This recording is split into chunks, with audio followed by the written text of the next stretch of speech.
Alam nyo, isa sa pinaka-importante din habang ginagawa mo ang recovery ay yung una sa lahat ay baguhin mo talaga yung pag-uugali mo.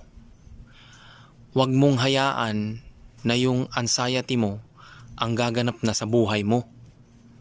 Dahil pwedeng isang peste yan, o napipeste yung oras mo sa kanya, pero wag mo rin siyang ituring na isang halimaw na lalamunin ka niya.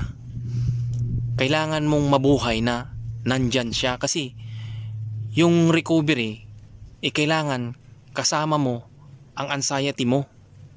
Kaya hayaan mo na nandyan lang siya sa tabi mo, pero wag mong hayaan na siya na yung gaganap sa buhay mo. Kumbaga, habang nadadanas mo, habang nararanasan mo yung discomfort, inuumpisahan mo ng baguhin yung pag-uugali mo.